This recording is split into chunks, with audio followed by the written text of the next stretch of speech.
Hello everyone, welcome to the channel the UTC ચેનલમાં હું મનીષ પરમાર ફરી એકવાર આપ સૌનું હાર્દિક સ્વાગત કરું છું. આશા રાખું કે additional assistant engineer electrical class 3 એક્ઝામની તમારી તૈયારી ખૂબ જ સારી રીતે 100% ડેડિકેશન સાથે અને એકદમ પરફેક્ટ ડાયરેક્શનમાં થઈ રહી હોય. આપ સૌ જાણો છો તેમ આપણે આપણી યુટ્યુબ ચેનલ ધ યુટીસી પર એમસીક્યુ સિરીઝ સ્ટાર્ટ કરી છે આ એક્ઝામની તૈયારી માટે, કે જેમાં આજે 8મા નંબરનો એમસીક્યુ સેશન છે કે જેની અંદર આપણે એઝ પર સિલેબસ જે સિલેબસ આપ્યો છે તેના મુજબ આપણે એમસીક્યુ કરાવી રહ્યા છે, કે જેમાં ઇલેક્ટ્રિક મોટર અને ટ્રાન્સફોર્મરના એમસીક્યુ આપણે કવર કરી રહ્યા છે, જે તમારી એક્ઝામની તૈયારીમાં તમને ખૂબ જ મદદરૂપ થશે. તો સૌપ્રથમ જે વિદ્યાર્થીઓ આ ચેનલ પર નવા હોય, વિડીયો પહેલીવાર જોઈ રહ્યા હોય તો ચેનલ સબસ્ક્રાઇબ કરી દેજો, બેલ આઇકન પ્રેસ કરી દેજો કે જેથી આ એક્ઝામ રિલેટેડ કોઈ પણ નવો વિડીયો અપલોડ થાય એની નોટિફિકેશન તમને મળી રહે.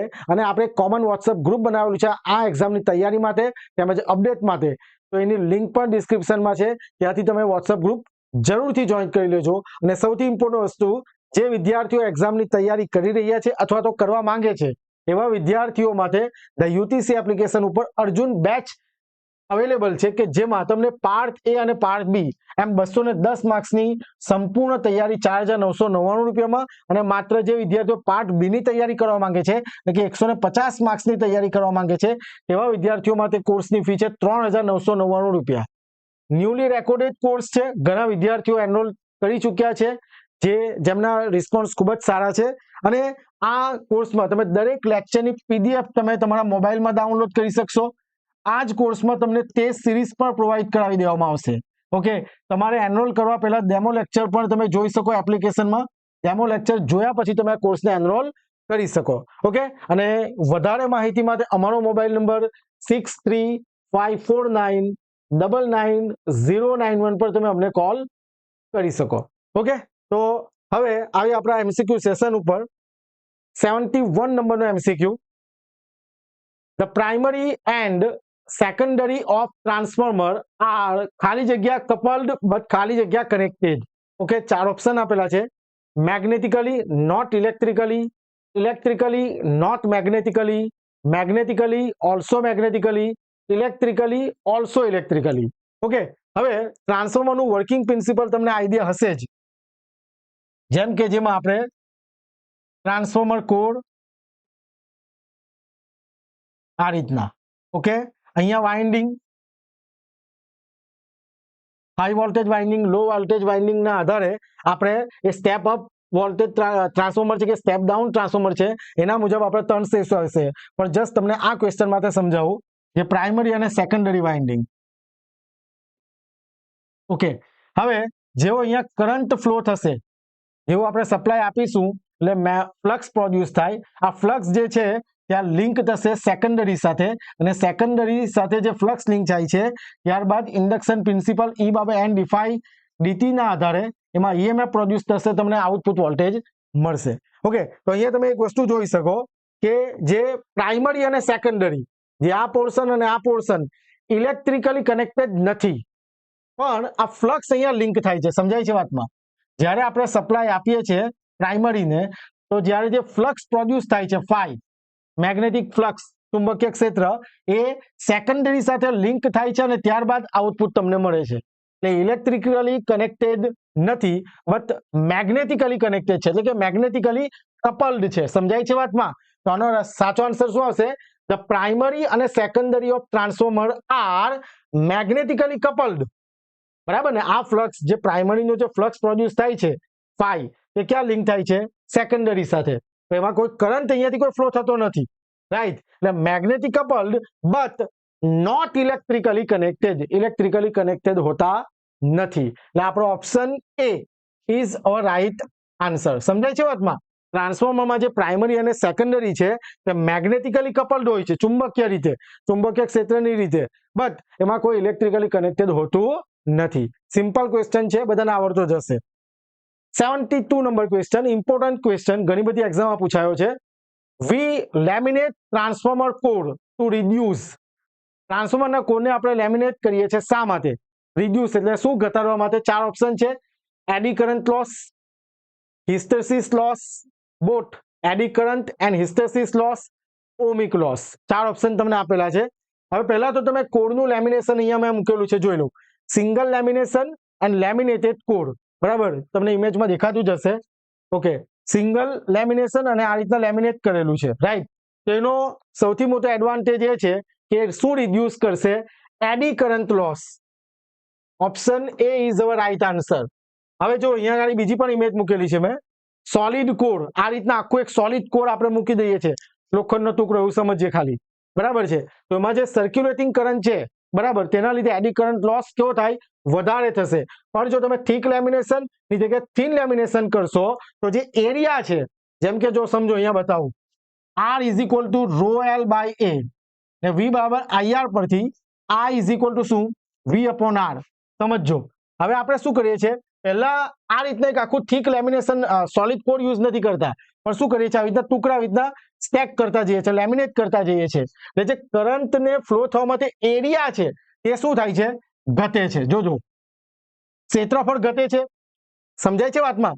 એડી કરંટ લોસ કેવી રીતના રિડ્યુસ થાય છે એની વાત કરું છું આપણે. અહીંયા શું થાય છે? જો આખો એરિયા ને આ એરિયા જો, અહીંયા જે કરંટને ફ્લો થવા માટેનો એરિયા વધારે છે, અહીંયા એરિયા કેવો છે? ઘટે છે. કારણ કે આપણે શું કરેલું છે? લેમિનેટ કરેલું છે. જો એરિયા ઘટે એટલે કે ક્ષેત્રફળ ઘટે તો અવરોધ વધે. આ ફોર્મ્યુલા પ્રમાણે R વધે ને I is equal two V બરાબર R, V અપોન R. જો R વધશે તો I શું થાય? ઘટે. સમજાય છે વાતમાં? એટલે એડી કરંટ ઘટે તો એડી કરંટને લીધે જે લોસ છે તે પણ શું થાય છે? રિડ્યુસ થાય છે. આનું એક પરફેક્ટ એક્સપ્લેનેશન. સમજાય છે વાતમાં? એટલે તમને બિલકુલ યાદ રહેશે, આ ફોર્મ્યુલા પરથી છે. Option A is our right answer. ને ઘણી બધી એક્ઝામમાં આ ક્વેશ્ચન પૂછાઈ ગયો છે. યાદ રાખો કે તમે જ્યારે તૈયારી કરો છો, બરાબર, તમને થોડો આઈડિયા હોવો જોઈએ કે ભાઈ કયા પ્રકારના MCQ આવી શકે. ઘણા બધા લોકો એક જ સાથે તૈયારી કરતા હોય. કોમ્પિટિટિવ એક્ઝામ છે, તમે કોઈ કોલેજ લેવલની એક્ઝામ નથી આપી રહ્યા કે જેમાં તમે કંઈ પણ લખીને આવશો અથવા તો પેજ ભરશો, માર્ક્સ મળી જશે, એવું નથી હોતું. આમાં કોમ્પિટિટિવ એક્ઝામ એટલે તમને કન્સેપ્ચ્યુઅલી તમને કન્સેપ્ટ બધા ખબર હોવા જોઈએ કે આ રીતના આમ થશે, ત્યારે ને ત્યારે તમારી એક્ઝામ પાસ થઈ શકે. સમજાય છે વાતમાં? એટલે જે પણ થિયરી તમે વાંચો છો, વ્યવસ્થિત રીતે એને કન્સેપ્ચ્યુઅલી સમજવાનો પ્રયત્ન કરવાનો. અહીંયા તમે જોઈ શકો કે રીઝન શું છે કે જેના લીધે આપણે એડી કરંટ લોસ ઘટે છે, તે મેં તમને અહીંયા સમજાવ્યું. ઓકે, ચાલો નેક્સ્ટ ક્વેશ્ચન 73. આ પણ ઘણી બધી એક્ઝામમાં ક્વેશ્ચન પૂછાયો છે ને આ તો તમે જોયું જ હશે. ઘણી બધી એક્ઝામમાં પૂછાયો છે question. The full load copper loss of a transformer is 1600 watt. જે ફૂલ લોડ કોપર લોસ છે ટ્રાન્સફોર્મર કેટલો છે? 1600 વોટ છે. At half load the copper loss will be. જે કોપર લોસ હાફ લોડ પર કેટલો થાય? 6400 1600 800 400. એક સિમ્પલ ફોર્મ્યુલા યાદ રાખી લેવાનું છે તમારે. જે ફૂલ લોડ કોપર લોસ અને હાફ લોડ પર, એટલે જે કોપર લોસ છે, okay, P copper loss at X load factor X square copper loss at full load. બરાબર, આ ફોર્મ્યુલા યાદ રાખી લેવાનું છે. આના બેસિસ પર ઘણા બધા MCQ પૂછાઈ ગયા છે એક્ઝામોમાં.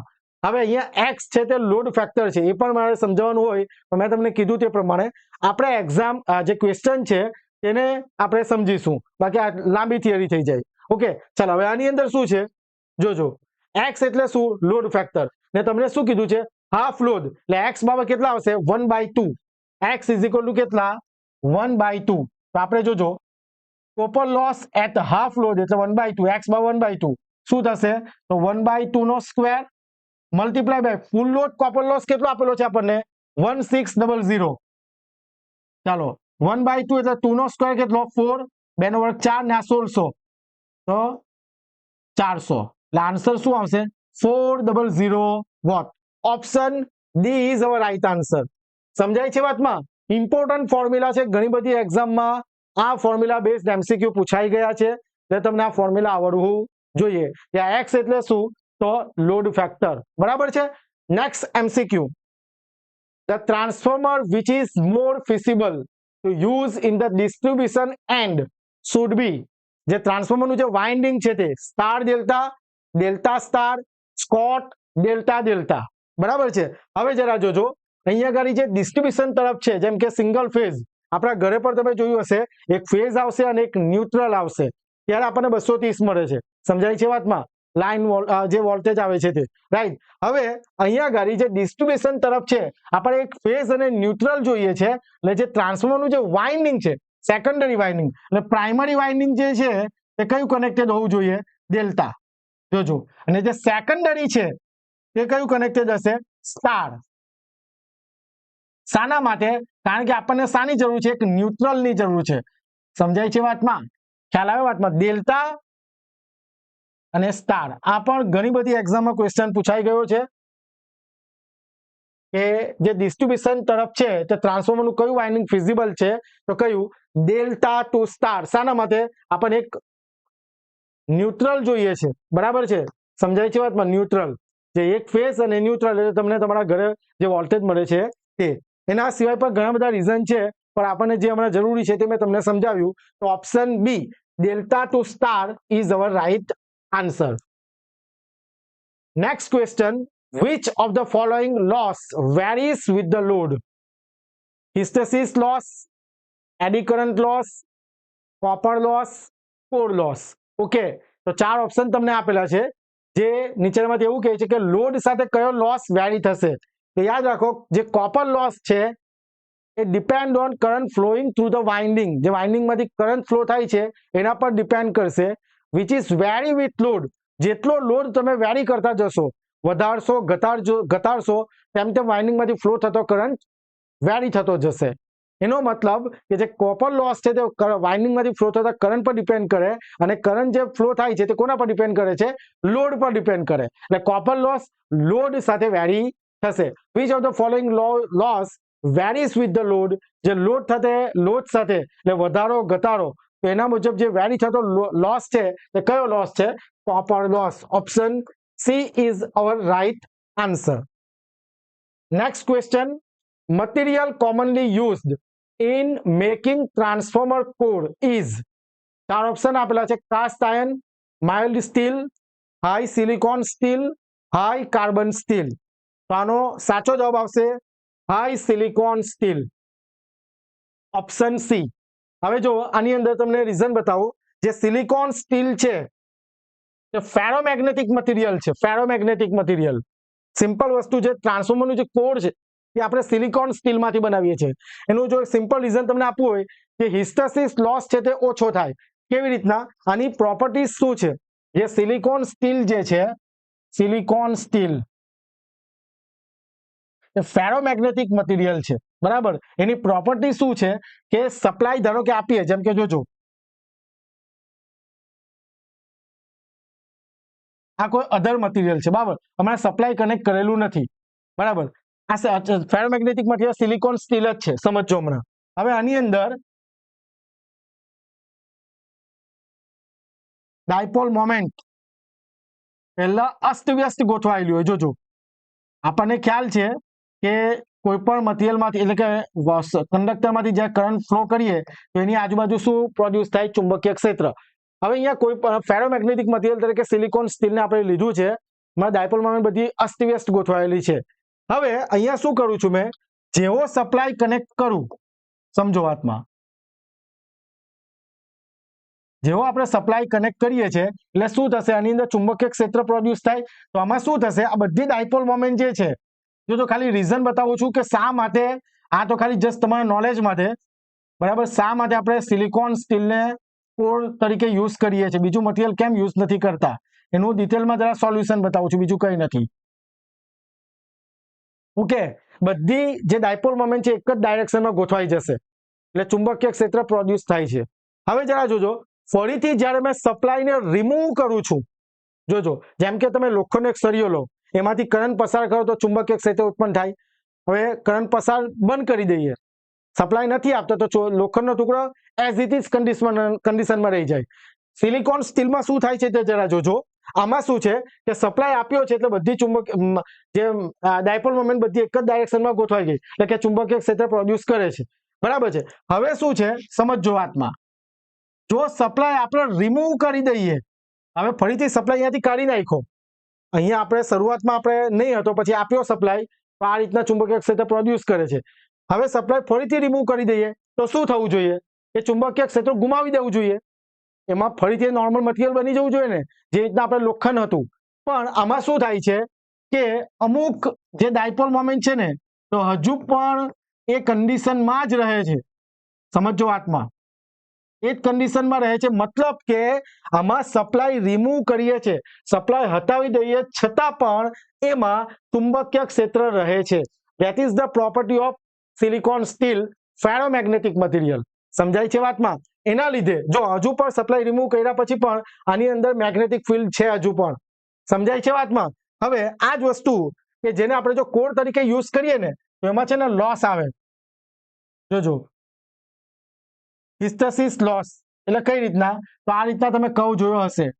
જેમ કે આ સપ્લાય આપણે એસી સાથે વર્ક કરીએ છીએ, જો આમ જેટલો કરંટ તમે પસાર કરો તો ચુંબકીય ક્ષેત્ર પ્રોડ્યુસ થાય. તો તમે આમાં જતા જોજો, અહીંયાથી જેમ જેમ આપણે કરંટ વધારીશું અહીંયા સુધી વધારીએ એટલે આ રીતના કર્વ બનતો જાય છે. બી અને એચ વિશે કહું, બી એચ કહું.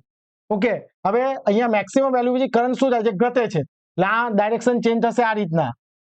હવે અહીંયા આવીને કરંટ ઝીરો થઈ ગયો, આઈ બાબત ઝીરો. પણ જો અહીંયા મેગ્નેટિક ફિલ્ડ ઝીરો થતું નથી. જો આ છે ને આટલું હજુ પણ, આ સમજાય છે અંતમાં? એ રિટેન્ટિવિટી કહેવાય, એની આખી પ્રોપર્ટી છે રિટેન્ટિવિટી, કોહેસિવિટી, આ બધી પ્રોપર્ટી આવે. પણ આ જસ્ટ સમજાવું છું, તમને ખ્યાલ નહીં હોય તો.